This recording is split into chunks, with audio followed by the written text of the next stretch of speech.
Disitulah saya dapat hidayah. Masya Allah. Jadi gimana dong supaya ikut? Kamu harus masuk Islam dulu. Dan saya tidak pikir dua kali, saya bilang saya mau.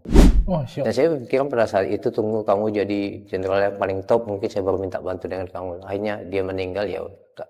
Gak sampai sekarang gak tercapai. Orang tua kita telah memberikan cintanya tanpa pamrih, yuk balas mereka dengan kebaikan abadi, yakni dengan berwakaf Al-Quran atas nama mereka. Wakaf sekarang, pahala selamanya.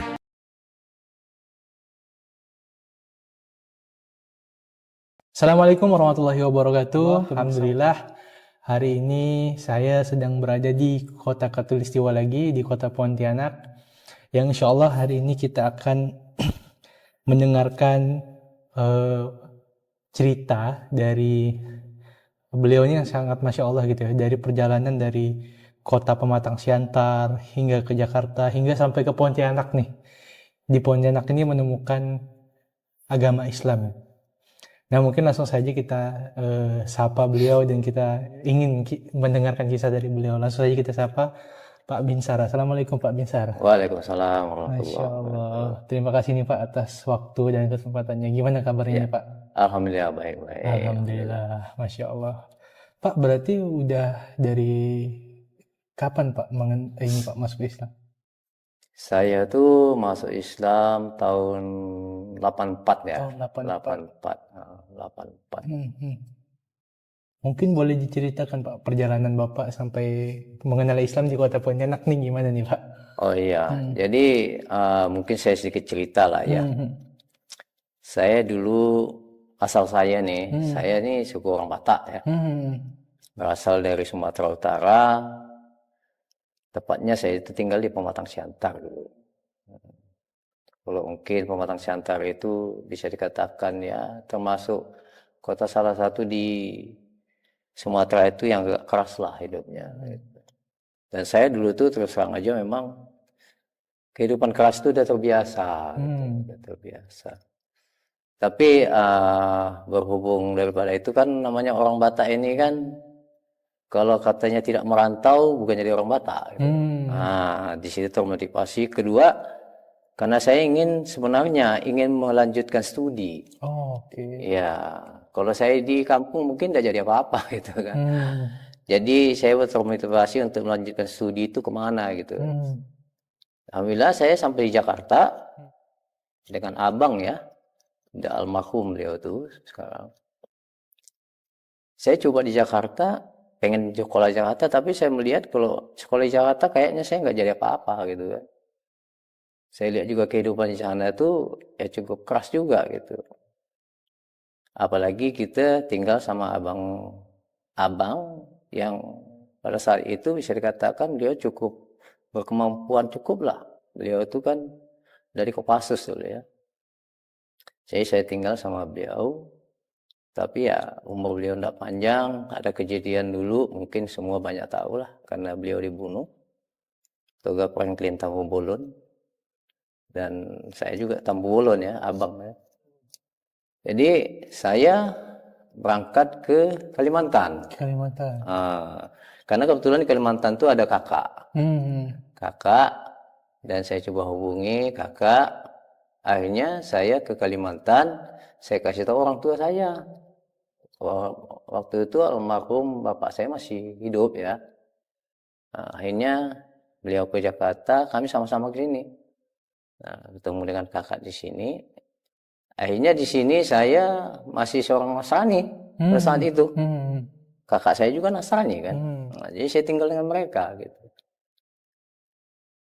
Saya akhirnya di sini sekolah di SMA 1. SMA 1 Pontianak. Tahun 77 saya ke sini. Dan sekolahlah saya di SMA 1. Alhamdulillah bisa diterima. Ya. Dan semenjak itu saya tinggal di rumah kakak. Dan terus terang memang pada waktu itu saya yang namanya Nasrani itu saya cukup aktif. Oke. Aktif sekali. Berarti termasuk Nasrani yang taat ya Pak? Iya. Termasuk yang aktif. Bahkan kalau dulu saya itu sempat ngajar lah. Oh. Kayak ustadznya gitu lah. Ya, kalau kita bilang ustadz lah ya. ngajak TPA kayak Hmm. gitulah ya. Kemudian tak tahu kenapa saya nih ya maklumlah namanya kita tinggal dengan kakak ya. Hmm. Mungkin ada sesuatu hal yang membuat mungkin kurang senang apa segala macam. Ya kita ini kan masih bujang ya.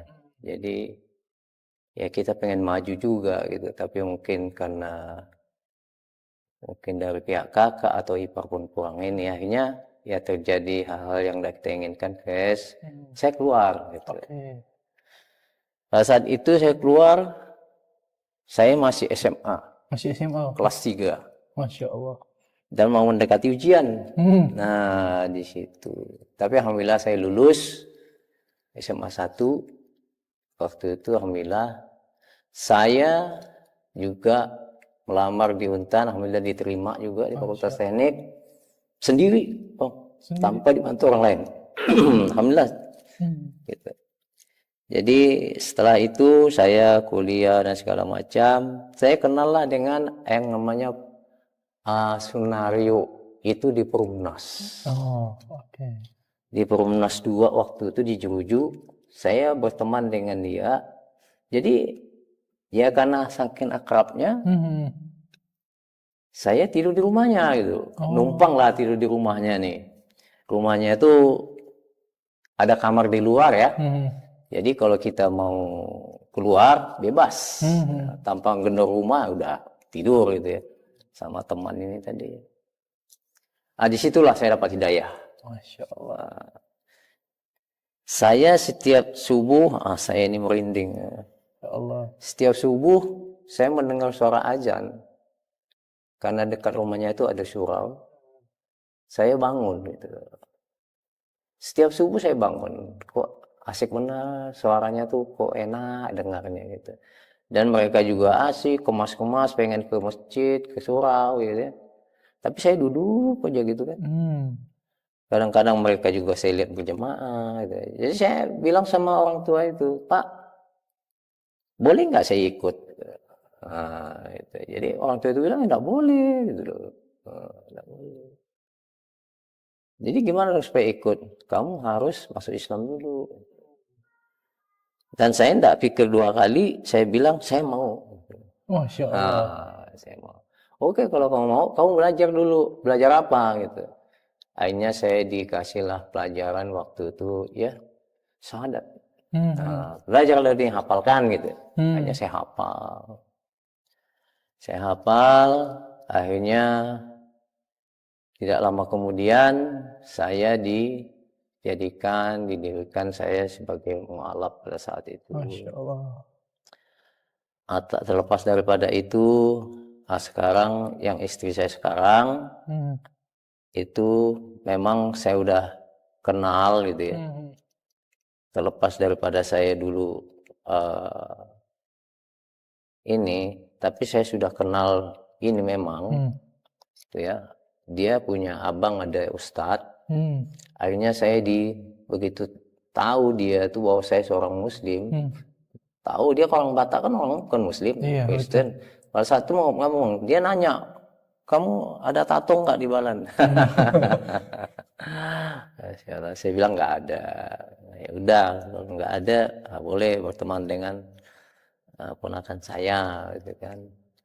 Udah teman, bahkan ada yang inilah melarang lah, karena hanya orang Batak ini kan identik dengan orang keras barangkali ya. Keras, seram gitu. Seram. Kedua ya mereka belum tahu persis saya ini muslim atau bukan gitu kan. Nah, akhirnya abangnya itu membawa saya lagi ke Mujahidin. Saya di situ dimantapkan lagi. Begitu dimantapkan, akhirnya saya dikasih sertifikat di Mujahidin itu. Akhirnya kasih sertifikat, nama saya ditambah itu. Jadi ditambah dengan Muhammad bin Sar Tampu Bolon. Masya Allah. Muhammad. Jadi ada nama Muhammadnya, alhamdulillah. Saya dikasih buku, kemudian dikasih sarung dan segala macam lah pada saat itu tahun 84 ya, tidak salah ya. Tuh. Jadi ya alhamdulillah Saya belajar dengan beliau, tapi tak lama kemudian saya harus berangkat kerjaan keluar daerah, terputus belajar dengan beliau, ya kan? Akhirnya saya coba belajar sendiri. Tapi sebenarnya kalau ditanya barangkali ya Bang ya, pemandangan saya terhadap Muslim ini tadinya, ya kan? Tadinya saya, karena dulu saya punya tetangga orang Muslim di Sumatera, saya berpikiran begini, orang Muslim ini kok aneh-aneh gitu loh. Oke. Ya, aneh-aneh dalam arti kata anehnya itu begini. Ada 5 waktu ya, sedangkan orang Kristen ini kan hari Minggu saja, ya kan. Jadi kok kayaknya kok ribet benar gitu loh. Mereka ini ribet benar gitu. Dan pada hari raya, pada saat hari raya itu memang sepi sekali ya, karena tidak mayoritas ya. Tapi kalau udah tahun baru pas segala macam, luar biasa semaraknya kan dulu waktu di kampung. Jadi situ pemikiran saya itu, orang Muslim ini apa gitu kan. Jadi itu pemikiran saya terhadap itu. Tapi begitu saya ada di dalamnya, saya jadi seorang mualaf. Ternyata di sini saya dapatkan banyak yang saya dapatkan yang tidak saya dapatkan di waktu saya masih seorang Kristen. Masya Allah. Ya, banyak sekali. Terutama soal disiplin. Ya, disiplin, waktu. Ya. Memang itulah yang saya banyak belajar dari begitu saya sebagai orang Muslim. Dan alhamdulillah dengan saya sebagai orang Muslim, saya coba kasih tahu dengan anak-anak ya, bagaimana seorang Muslim itu harus begini, ya. Alhamdulillah anak-anak saya sekarang sudah bisa berdiri sendiri dan mereka sudah berkeluarga masing-masing. Masya Allah, luar biasa. Itu mungkin sepintas cerita yang mungkin bisa saya sampaikan. Tapi mungkin kalau ada hal-hal yang mau ditanyakan lagi, mungkin bisa saja. Oke, menarik Pak. Berarti ini izin kita mengkilas balik ke cerita awal tadi itu ya Pak.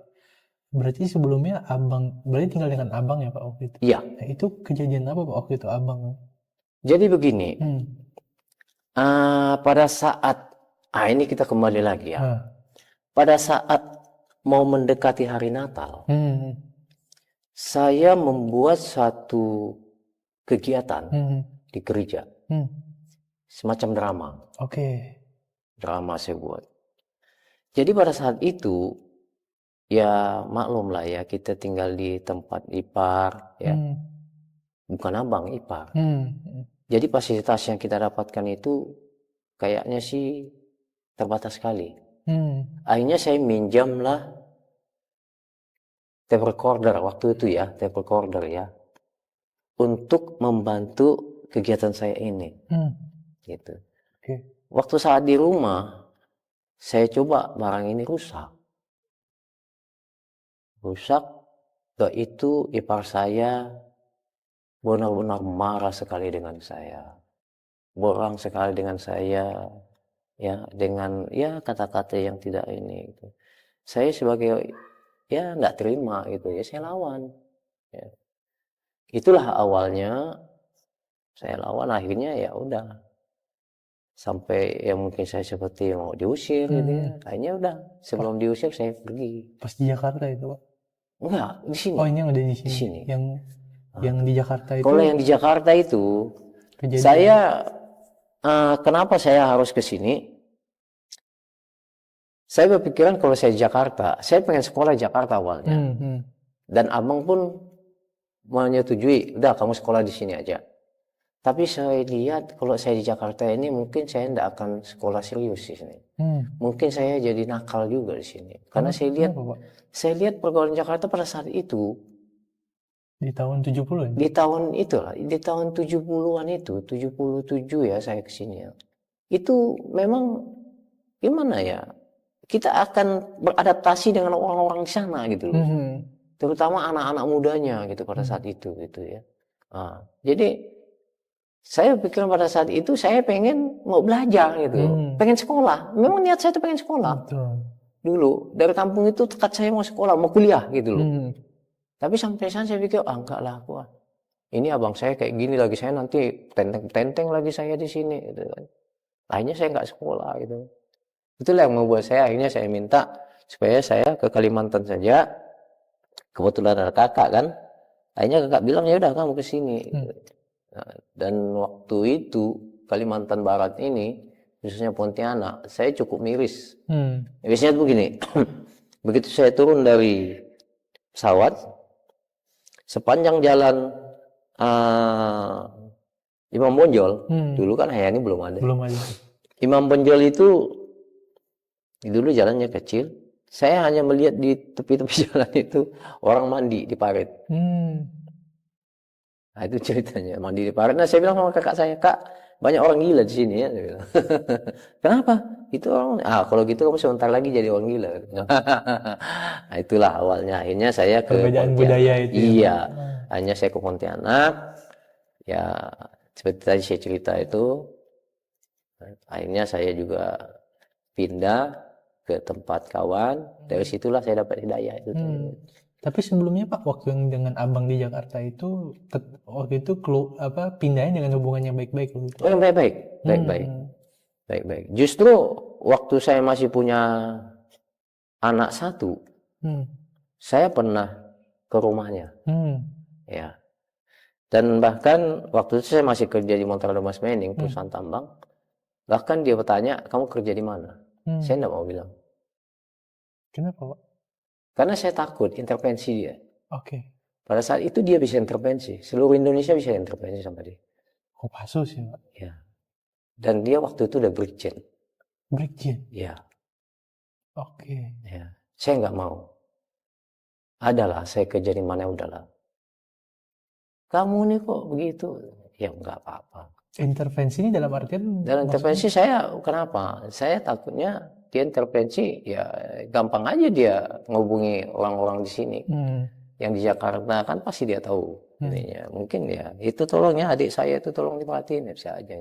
Oh, itu saya nggak mau.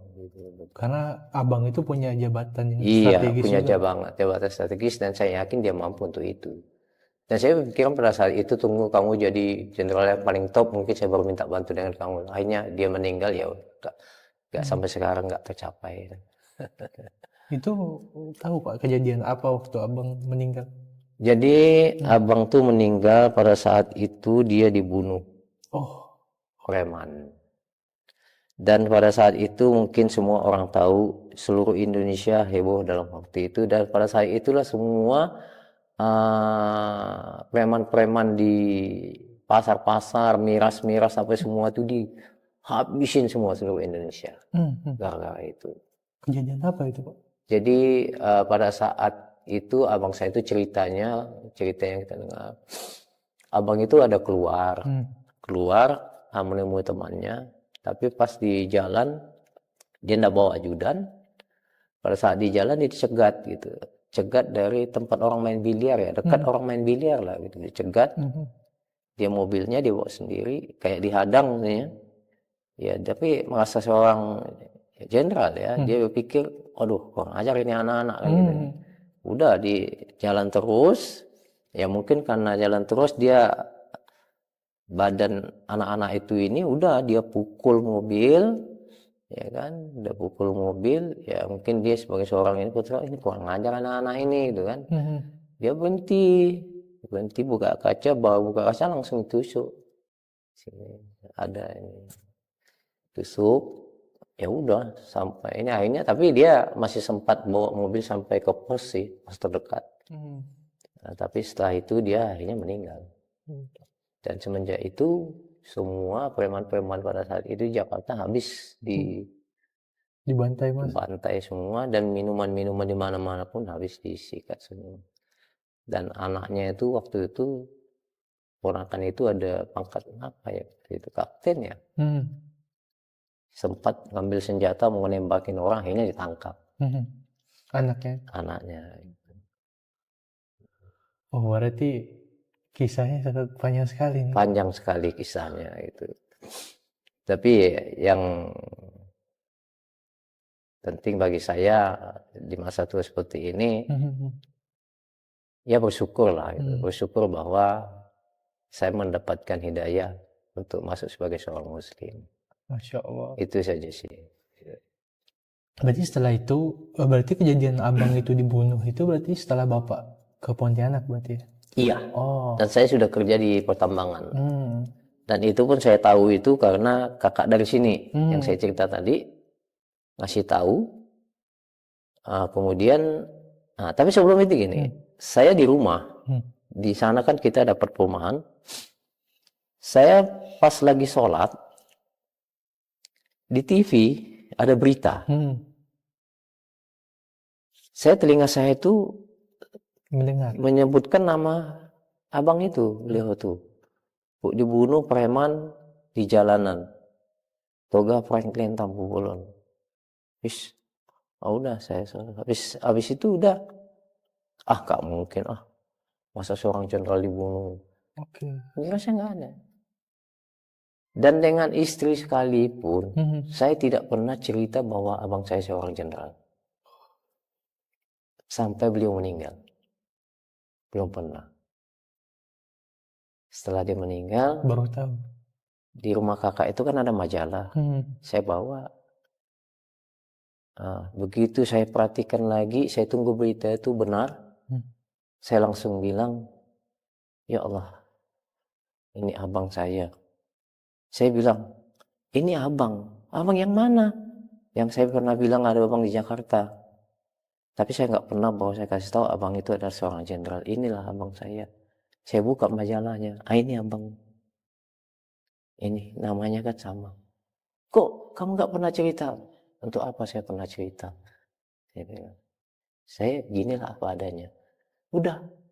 Tak lama besok pagi ada ini telegram via radio SSB disampaikan bahwa itu ada.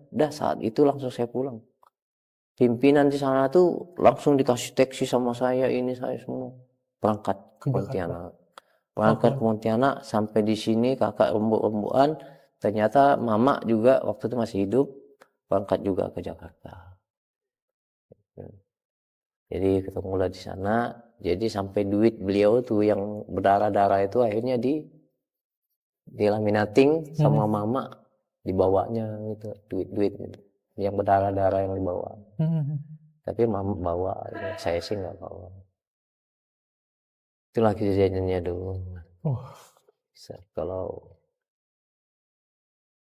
berarti itu juga menjadi bagian dalam perjalanan Bapak mengenal Islam juga. Jadi itulah sebagian perjalanan saya, itulah mungkin jalannya ya. Kenapa saya bisa sampai ke Pontianak? Akhirnya jadi seorang mualaf ya. Untuk sekarang sih bukan jadi mualaf lagi lah ya. Jadi seorang muslim. Udah seorang muslim. Dan saya pun mengucapkan alhamdulillah lah, syukur pada Allah bahwa saya dipanggil untuk bisa jadi seorang muslim. Dan itu memang benar-benar memang seorang muslim ini luar biasa. Luar biasa. Banyak saya dapatkan dari sebagai seorang muslim ini pelajaran-pelajaran yang lebih berharga lagi daripada waktu. Saya bukan menjelekkan, mengatakan bahwa Nasrani tidak baik. Tapi saya tidak pernah dapatkan ini sebelum saya sebagai orang muslim. Insyaallah. Jadi setelah masuk Islam nih banyak hal yang Bapak dapatkan berarti Pak? Alhamdulillah banyak sekali. Banyak sekali. Yang paling berkesan Pak setelah masuk Islam gimana Pak? Yang jelas itu saya dikasih pelajaran masalah tanggung jawab. Kemudian jangan suka membuang waktu. Ya, waktu itu berharga sekali. Ya. Dan sesama manusia. Bahwa kita ini harus ramah semua. Walaupun orang memusuhi kita, orang itu jangan dianggap musuh. Itu saya dapatkan di sini.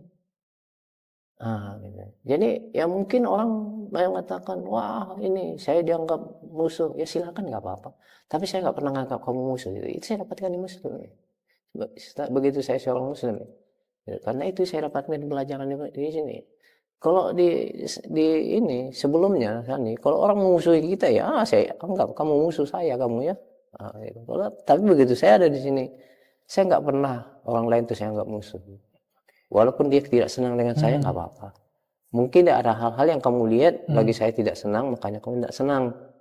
Tapi, tapi katakan pada saya apa yang tidak kamu senangi dengan saya, biar saya bisa perbaiki. Nah, Itu didapatkan di Islam, Pak. Iya, itu. Alhamdulillah saat ini saya dipercaya dan diberi amanah di sini jadi takmir masjid, dan alhamdulillah saya coba jalani. Masya Allah, luar biasa. Ada yang kurang senang, mungkin saya rangkul. Diskusi, ayo kita sama-sama. Kita makmurkan masjid kita ini, gitu loh. Kalau bukan kita siapa lagi? Ya kan gitu kan. Nah, jadi ya mungkin dibanding teman-teman yang lain, ilmu saya ini masih sedikit lah, belum apa-apanya gitu dibanding ini. Tapi mereka percaya pada saya supaya saya jadi ketua takmir di sini. Ya saya pun tidak tahu saya kenapa gitu ya. Ya, tapi karena saya diberi kepercayaan, saya coba gitu. Saya coba ya memanage, jangan sampai ya ada hal-hal yang tidak baik lah masjid ini. Nih Pak, satu hal yang menarik nih, sebagai adiknya seorang jenderal, waktu Bapak masuk Islam tuh gimana Pak, Abang? Gak ada sih tanggapan beliau ya, walaupun dia udah tahu gitu. Orang tua saya sendiri, ya, begitu saya masuk Islam, saya kasih tahu. Waktu itu masih via surat ya, tidak ada HP, tidak ada telepon, tidak ada warteg apa segala macam, ya. Saya sampaikan, saya sekarang sudah masuk Islam. Apa kata mama saya? Enggak pernah dia bilang, kenapa? Enggak pernah. Makanya saya dengan mama saya itu luar biasa. Dia hanya bilang, sama saja. Cuma satu pesan saya dengan kamu, jangan lupa orang tua. Itu saja. Saya mau nangis kalau dengar. Dan semenjak itu saya yang namanya orang tua itu, ada apa-apa, bukan minta dengan abang-abang saya, dengan saya. Oke, padahal adik-beradik yang lain ada, yang seagama malah ada. Tidak pernah mereka minta bantu apa dengan dia, selalu ngomong dengan saya, curhat dengan saya. Dan waktu tinggal di sini pun, mama saya ada pernah ke sini 2 kali ke Kalimantan Barat. Dia lebih sering tidur di rumah saya daripada rumah kakak saya. Padahal kakak saya kan masih satu akidah dengan dia. Mau ke gereja sama-sama boleh aja. Tapi nggak mau dia. Saya mau tinggal di rumah kamu. Bahkan pada saat udah waktunya, dia ngingatkan saya loh, orang tua itu. Pak En, sama anak saya yang paling tua ya. Kalau orang Batak kan panggilannya gitu, Pak En, ini kamu tidak sholat. Masya Allah orang tua tuh. Masya Allah luar biasa. Nggak sholat, ini udah waktunya. Ya mak, terima kasih mak. Pada saat hari Minggu saya ingatkan, mama tidak ke gereja, ya kan? Ya nggak usah lah, nggak apa-apa lah di rumah. Nggak apa-apa mak, saya antarkan kalau mau. Nah, nggak apa-apa, atau saya antar ke rumah kakak. Nah, sebenarnya saya berharap beliau tuh dapat hidayah ya sebelum beliau ini. Dengan harapan saya, tapi ya Allah punya ini ya, sampai beliau ini akhirnya. Tapi sebelum beliau meninggal tuh apa-apa tuh selalu minta dengan saya. Pernah dia suatu waktu adik itu nelpon saya, Bang, mama mau ketemu. Padahal saya masih banyak kerjaan. Akhirnya saya bilang, baik, besok saya berangkat. Nah, mama pengen ketemu dengan abang. Katanya sekalian dengan adik, dengan ini, abang, adik saya yang udah jadi ini sekarang Muslim. Akhirnya saya panggil adik saya, bahwa adik saya bilang, Bang, mana bisa saya pulang bang. Jangankan untuk ini bang, kata dia. Untuk ongkos, jangankan untuk ongkos Pontianak pun saya bingung nggak mau pakai apa. Akhirnya saya bilang apa? Pokoknya kamu bawa baju saja, kamu ikut saya. Berangkat saya ke Sumatera, ketemu mama waktu itu. Begitu saya ketemu beliau itu, senangnya bukan main, yang dari sakit bisa kayak udah sembuh, Masya Allah. ya Hmm. cerita. Akhirnya saya bilang, Mak, saya nggak bisa lama-lama, saya harus pulang. Yang penting Mama udah ketemu saya. Akhirnya saya di sana 3 hari nggak salah. Akhirnya saya bisa pamit pulang. Tak lama kemudian beliau tuh minta belikan kursi roda. Nah ini yang sampai saat ini saya sesali, minta ampun saya. Minta belikan kursi roda. Karena dia udah nggak bisa jalan orang tua itu. Kursi roda supaya bisa keluar matahari. Saya bilang sama adik itu, ya udah kamu pergi ke Siantar, kamu cari kursi roda berapa duitnya, nanti saya kirim. Belum sempat barang itu dibeli, mama saya sudah meninggal.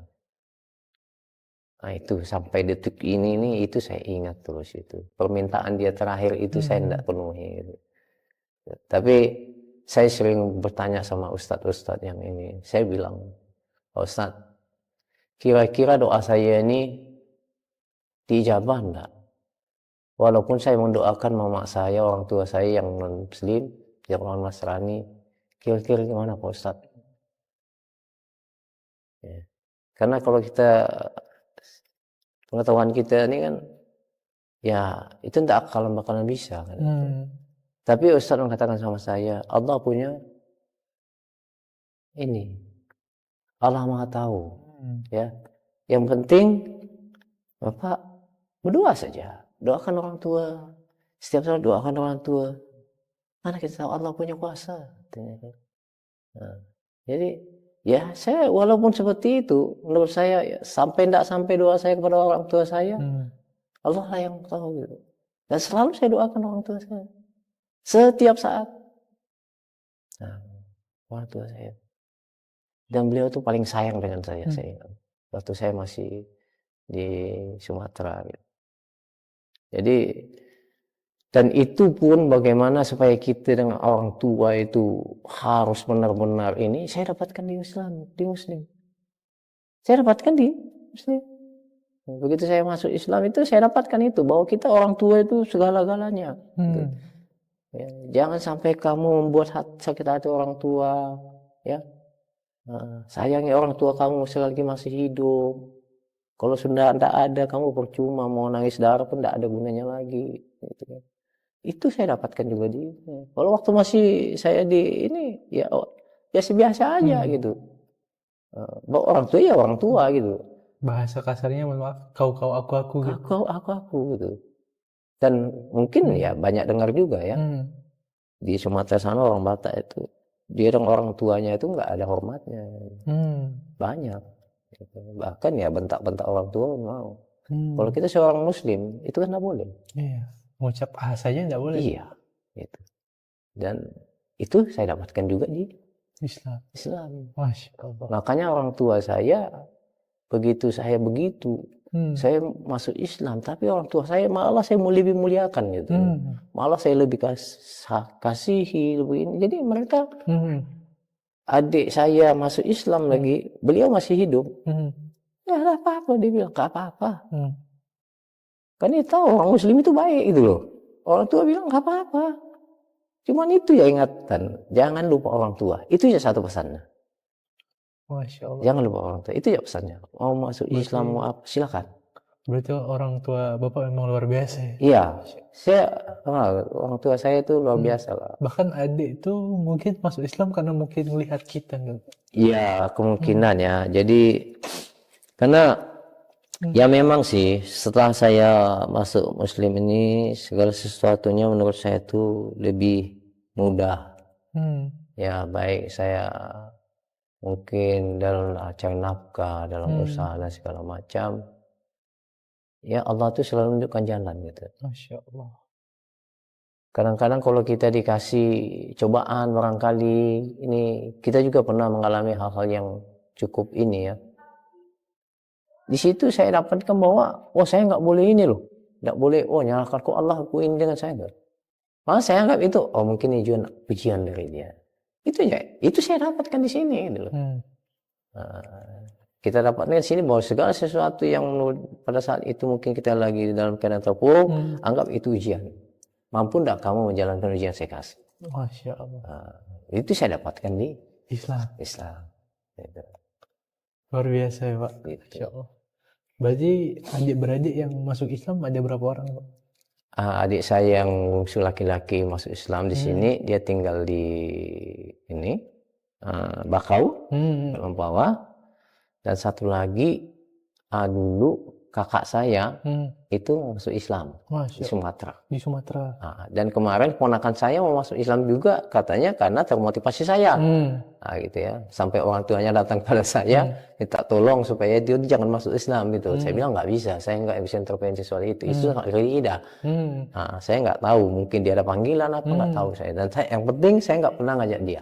Kan itu ya.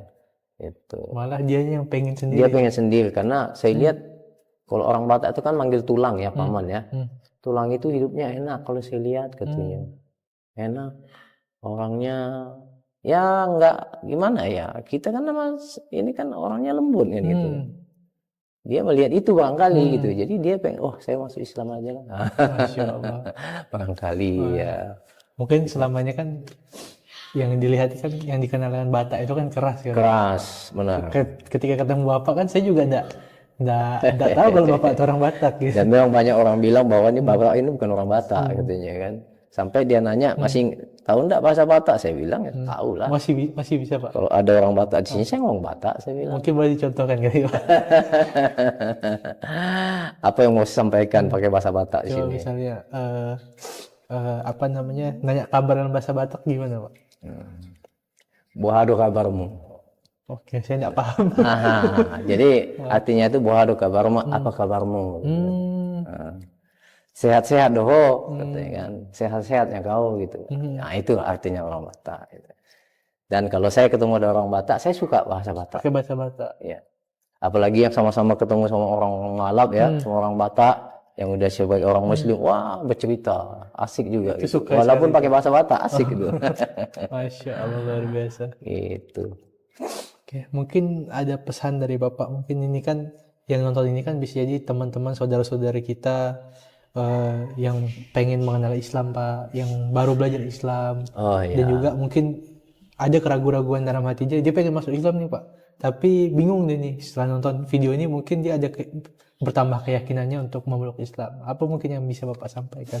Ya, mungkin yang bisa saya sampaikan ya bagi saudara-saudaraku yang ingin ya mungkin ada dapat hidayah, ingin menjadi masuk Islam tapi masih ada keraguan.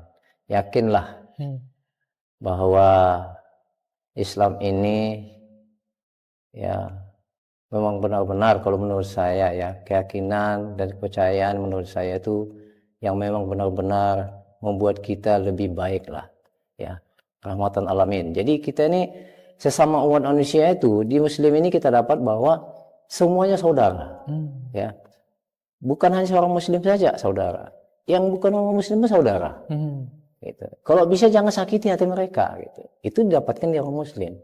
Jadi kalau masuk Muslim, yakinlah akan didapatkan baik kehidupan ya, ya kehidupan sehari-hari lah. Seperti saya cerita tadi, saya berusaha lebih gampang ya.